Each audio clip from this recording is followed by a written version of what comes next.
All right, we're back. Now we want to talk about St. Venant's principle, and we're going to actually do a few of these in the geometry of things. See, we started out with forces, now we're going to do geometries. And St. Venant, this guy here, Barry D. St. Venant, 1797 to 1886, was an applied mathematician. And back in those days, the dudes were really like focused on, oh, math, math, math, math. But of what real things can we do math on? And they were trying to figure out back then, what are the equations for how things bend? And he did a very famous experiment because, you see, him and his friends were like, oh, let's figure out how things bend. And let's see, we've got a wall and a beam sticking out from the wall, and then we're going to apply a force to the end, and we want to figure out when this thing breaks. Okay, when you apply this force, it takes a lot of force to break this beam. Let's see, the force starts to cause stress fields in the tip of the beam, and you had a whole bunch of PhD theses and stuff going down right here. Meanwhile, the beam was trying to break here. So Barry, the dude, said, you know, if you are a long way away from where the action is, you can forget about what's happening here and just focus on the action. In other words, what is a long way? Well, if this is D and this is L, if L is a lot greater than D, and that means like, 3 to 5-ish, you can forget about what's happening here and focus back here. So the way you use this in design is, if I want to control something, I have to grab it by 3 to 5 characteristic dimensions. If I don't want to be controlled by it, I stay 3 to 5 characteristic dimensions away. So for example, remember that drawing I did earlier, that sketch on top of the picture where we showed here was a motor and had this long shaft extension to the gear and another gear. You either want this gear to be right up tight, if you're using the shaft of the motor, right up tight, or if way far away and then you put a bearing here, an outrigger bearing it's called. And that way, if this bearing is at least 5 of these diameters away from the motor, this bearing will not overconstrain or control this motor's bearings, and it won't wear them out. Your worst nightmare would be to have a motor with a shaft maybe like that, and the gear, and then a bearing here that maybe was, let's say, 2 to 3 diameters away from the bearings in the motor, because then this bearing would fight those bearings. So this is how, as a design person, you can start to lay out your machine thinking about where you're going to need your elements, and to be a good design person for that. And notice we have things like drawers. You ever have one of those old dressers that were made real cheap? And this is a really expensive drawer set here. It's got ball bearing slides on it. And it's wide out, and it moves, rolls nice. And it's what's called a compound slide, notice.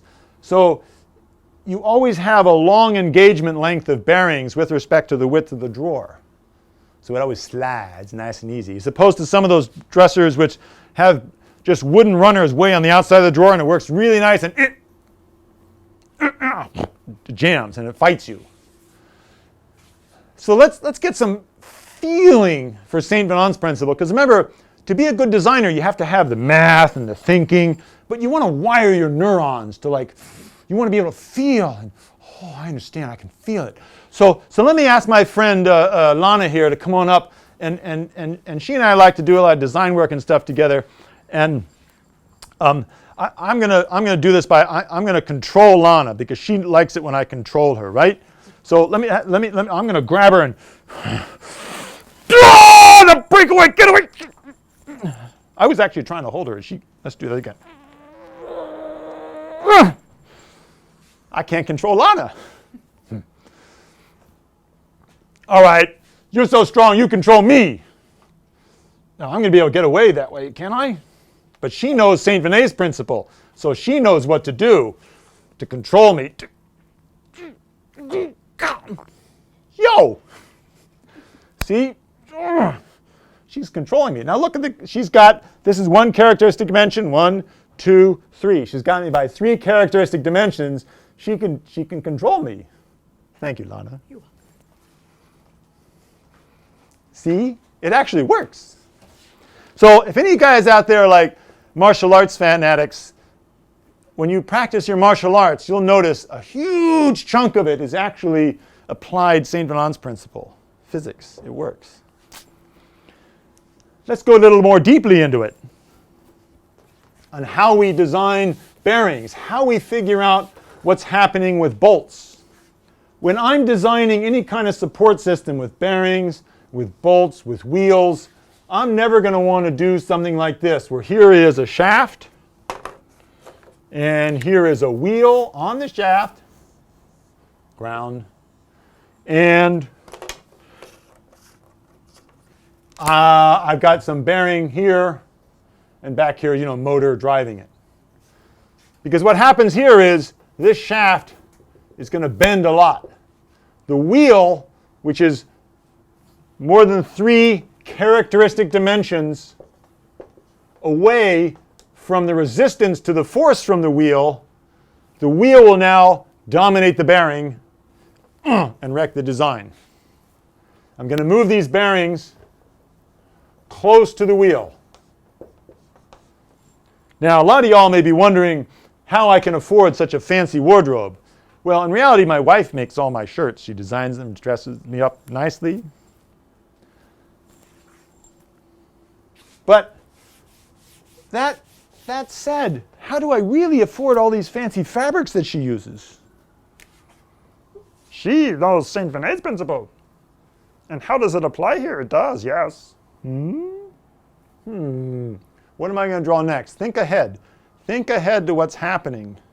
Where does this come from? Here's the wheel, the shaft.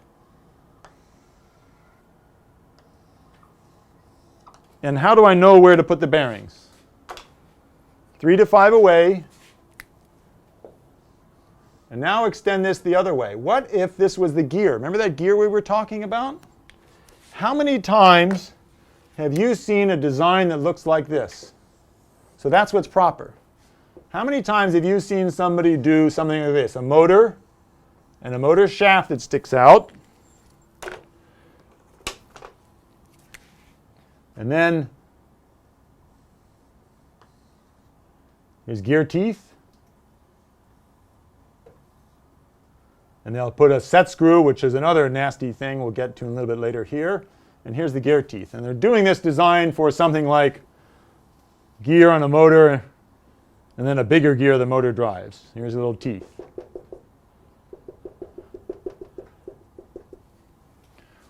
What did we just learn about St. Venant, and what is silly about this? Doon doon doon doon doon doon doon doon doon doon doon doon doon. Ding. Answer is survey says bad. Why? Because the forces from the gear teeth come through here. Here's your diameter D. And here's the bearings in the motor. And the forces from the gear teeth, because remember we just did about torques? There's a force, action and reaction. Here we are using Newton again. Whoa, as the gear teeth turn. So there's that tooth from the torque. The tooth force turns into a torque through the gear, through the center of the shaft. That means there's a reactive force through the shaft trying to bend the shaft, applied at about 3 shaft diameters away. And this force from the gears will now dominate the bearings in the motor, and it'll wear it out. So you have look at this clever, cool design. Oh, it works so wonderful, marvelous. And it works for 5 minutes, fantastic. Then 2 weeks later, dink, your motor breaks off. Oh, bummer, man. Well, that's just the detail. But that's what it takes to actually make a product and make money so you can afford nice fabrics, is getting the details right. What should you do here? So what we're going to do is we're going to use the principle of reciprocity. And if you don't like sleeping on your back, turn over on your side or your stomach. We have a problem that the forces are controlling the bearings.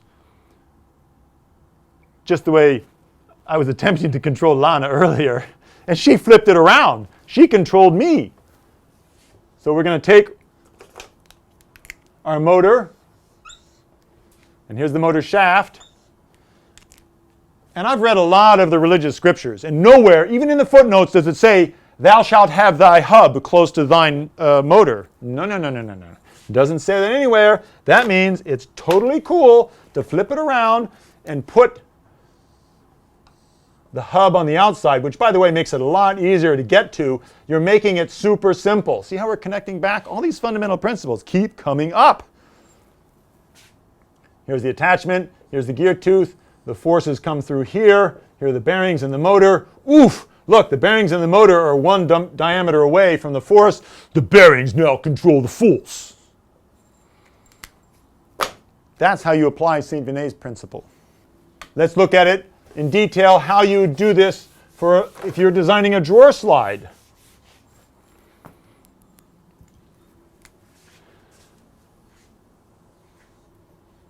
The purple is the slide or the runner. And notice how it keeps getting shorter. And look where my force arrows are with respect to the center of the purple slider. Oh, he's looking ahead. I know what he's talking about. He's talking about the center of stiffness. Remember that long list of fundamental principles that you've already read ahead and learned about. And notice as this engagement length gets shorter, where it will tolerate a force being applied has to go closer and closer to the center of stiffness. In other words, you can take a slide that looks like this, and you can move it back and forth without jamming if you go exactly in the center. If you were to try to push off center, it would crash and burn. And you wrestle with your drawer. If you've got a slider, or drawers that have nice long engagement length, you can push anywhere you want and it's not going to jam. Peanut butter, no jam. It's a very, very, very tasty, wonderful treat of design to remember about. St. Venant's principle. It's one of the most powerful ones that you can learn about for laying out your machine. And notice we didn't have to do any math. How would you do the math for here? Well, later on when we have some of our modules where we're going to go through the spreadsheets that go through these different topics, we'll show you how you can actually calculate the amount of tilt or jam that happens.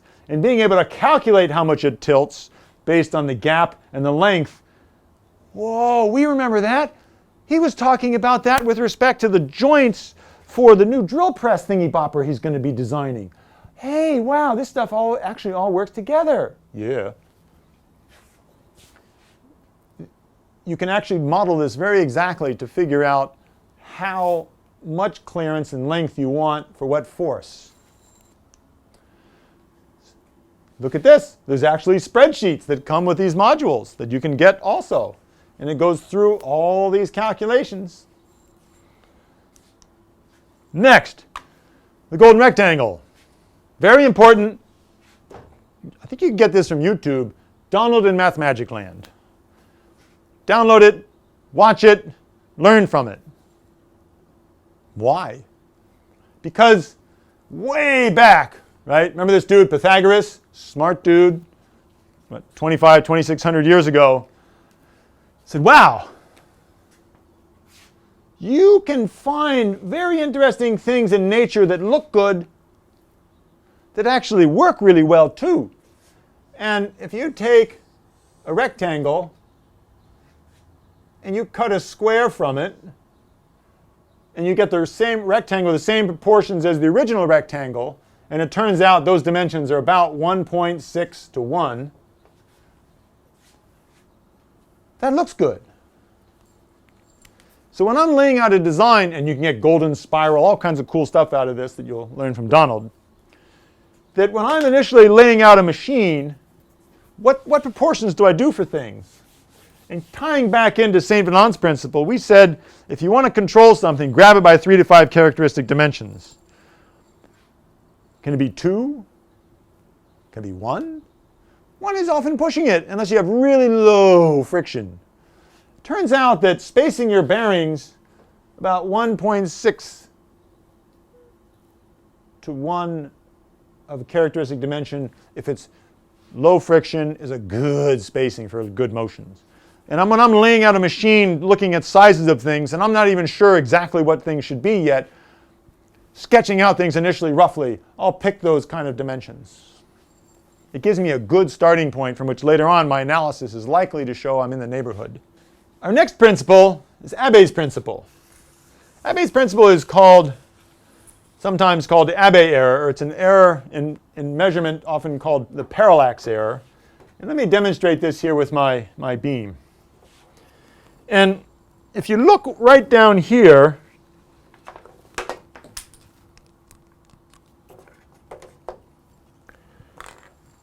right here, and I'm going to wiggle this because, you know, it's not exactly where it should be. So I'm here, and I wiggle a little bit. Hey, it's hardly moving. No problem. It's a great machine. Uh-oh. So watch what happens. And when I'm going to align that mark and this mark. And now I'm going to wiggle so I move one mark at the top. Boop. And now I'm going to make another mark down here.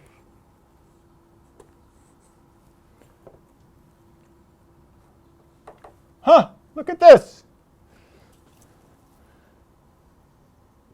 From here to here, what is that? I don't know. Let's measure and find out. We're using Jurassic units here we got 1 inch between the marks. And between these marks down here, we've got about 1/4 of an inch. This is my pivot point down here. And that's we're about 8 inches there and about 40 inches at the top. So from here to here was about 8 inches. And this is about 40.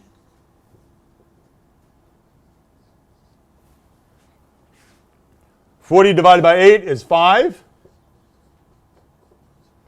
1 divided by 1/4 equals 4. They should be equal, but we're going to talk about that in a minute too. A very important thing in experimentation called the uncertainty. Very important part in engineering and science and machine design and life. But they're on the order of, and it tells us that, you know, it's not a factor of or square factor or cube factor. It's saying that an angular error is amplified by distance. Now, I want the camera to zoom in real close here and look what we did. So we came up with, yeah, there's about a relationship there. That's cool. We can use that philosophically. Now let's start to dig into the fine points just a little bit. Because remember, we're going to be thinking about quality and precision. Remember getting back to Occam's razor, the cost versus performance. Look where we were pivoting about. And if you really zoom in closely, where did I draw the mark? Let's look at what our uncertainties are. This is a very big part of what Dr. Abbe did for Dr. Zeiss when they were designing microscopes. And the history of this relationship is fascinating. Dr. Zeiss was a fantastically skilled design person, quality craftsperson, but wasn't the most brilliant at math. And he kind of ran out of room for how good he could make his optics.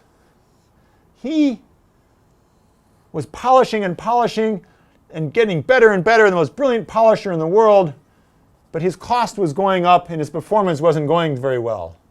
Increase. He said, wow, I need a geek. So he hired Abbe, and Abbe came in and said, yo, dude, errors and parallax are amplified. So if you want to have better accuracy, applying Saint Venant's principle, you've got to have the proper number of characteristic dimensions with respect to what's the input and the output. And applied mathematics and the principles of uncertainty to find what is the problem once you find what the problem is by careful search, you can then correct it. So now let's look at where we found our errors in here. Where could the errors be? Look what the first thing was. Go back and systematically trace. It's like the structural loop. I said the pivot is here. The pivot was actually down here on the ground. And yet I pivoted here and I took my measurements from here. The actual distances are 9 inches by, in terms of from where the pivot is, by 41. So in reality, first set of errors is 41 over 9 equals what? It's not 5. 9 times 4 is 36. Half of 9 gives me there, so it's around 4.5. Equals 1 over 1/4. Well, these numbers up here, I had earlier put up these marks with a tape measure, and right to the center of the purple is 1 inch. Look what I did down here. I marked by, and I want the camera to zoom in. I marked by putting, well, let me make it not move here. Let me start over. See the white space between the line and the beam? That's due to the thickness of the marker and the plastic encasement around the marker. This is a detective story. This is the cool thing about engineering. You find the errors, and they reveal to you, and you can have power over them. You can bring balance to your checkbook with good engineering. And that distance here is about like that. Well, let's measure that.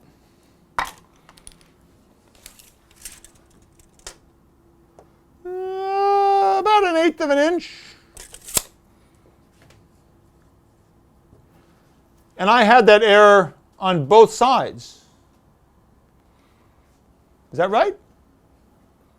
Somewhere around there. So I'm not really a 1/4 inch of motion. I'm somewhere a little less than that. And if I go back and look at this more carefully, I'll see what I read, got in my glasses on, as a 1/4 inch initially. Somewhere a little over a 1/4 inch. 1/4 inch is 0.25.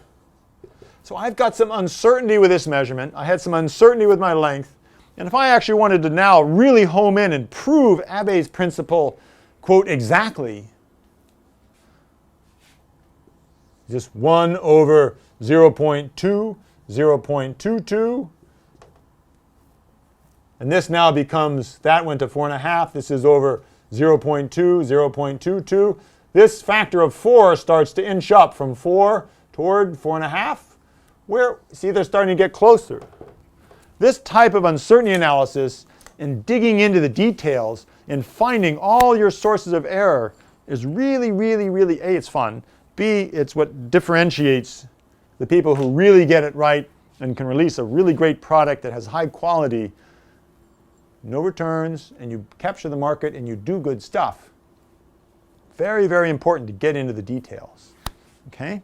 So remember, the big lessons here are angular errors are amplified by distance from the pivot point.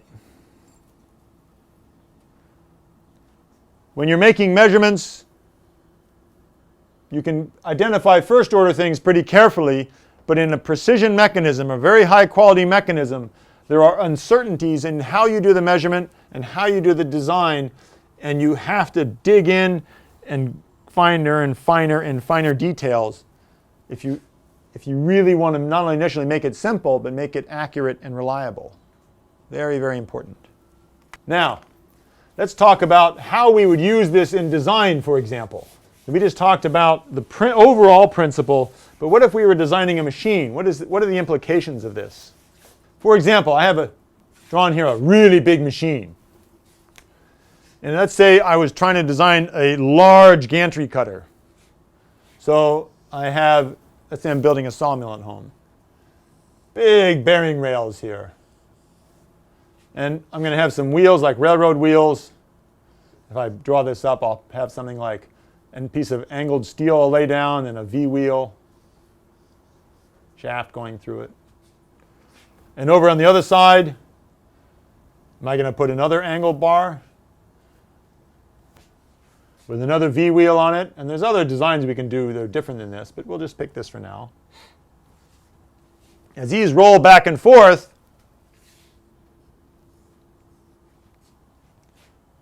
am I going to be able to put these so they're the exact distance apart? Or is there going to be some uncertainty in my design such that as I roll, they're going to spread apart? And how am I going to allow the wheels to do that? There's a lot of different strategies you can think about. I can let them slide back and forth. But if it's a very precision mechanism, that may not be so good because I have some slop in here.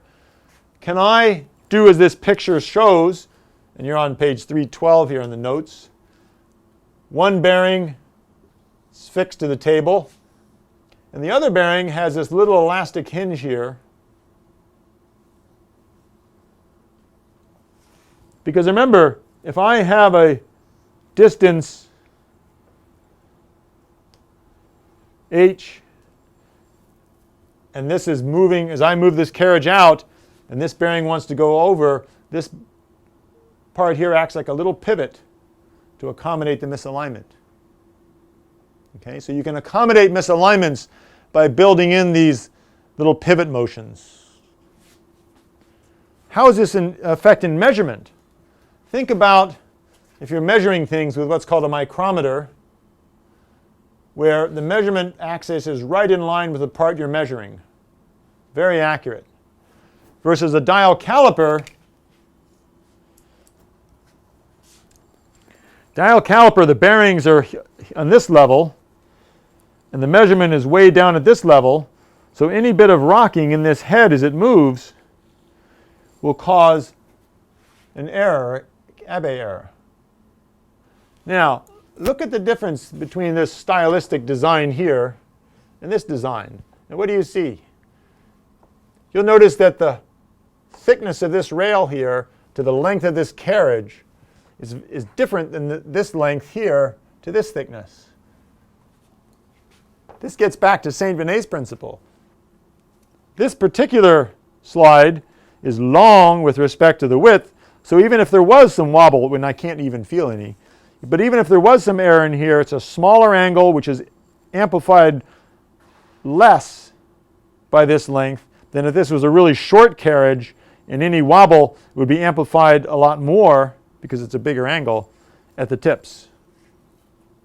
So when you're designing a machine, you can start to think about back to the functional requirements for the machine.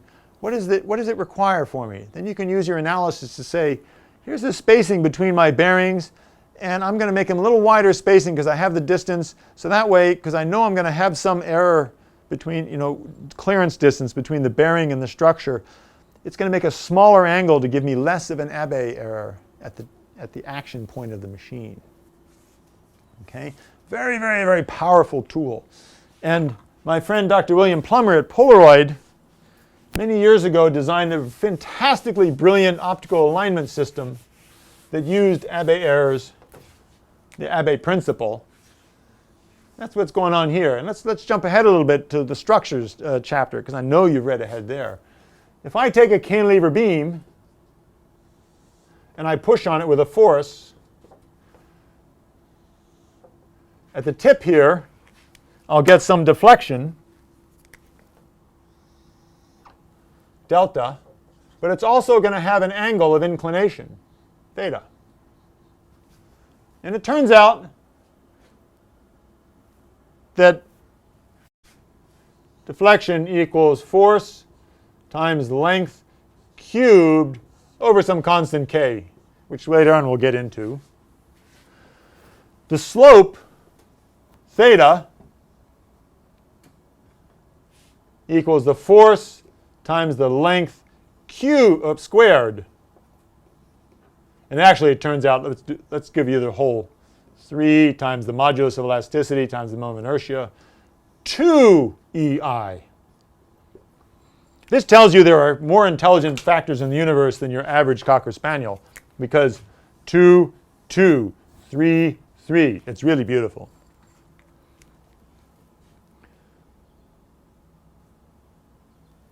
Right away, your brain should start to be thinking about, wow, that's really interesting. What is cool about that? Well, for optics, sometimes you want to align a lens. You want to have something in a lens where I just do something to it very simply, and I want to have pure tilting motion. I don't want to tilt and translate. I want to have pure tilt. So if I were to mount a lens here and push on the mount for the lens with a force F, I would get tilt in the lens and a translation. I don't want that. I want to mount the lens somehow such I get pure rotation. This is what Bill needed to do for calibrating lenses. I believe it was for the SX70, which is one of the most brilliantly designed and successful cameras ever. So he looked at these relationships in his mind and said, wow, I can use the Abbe effect to cancel. This is like the reciprocity thing going on. This translation error. So all I need to do is take this angle times a length times 2/3, and I will get an Abbe offset of FL cubed over 3EI. So all Bill has to do is mount his lens back here at 2/3 L.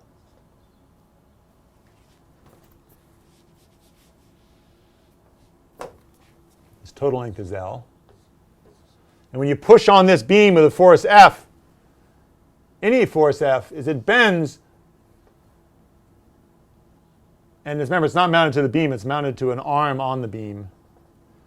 This arm on the beam will deflect up, and the lens will stay put, but it will tilt perfectly. So here's how you can use something you may say, man, that's a problem, to your benefit here and here, and avoid the problem, for example, in measurement. What did we just do? We took something that was a problem, a potential problem, a really cool fundamental principle to help us identify problems in machines, that we have a problem.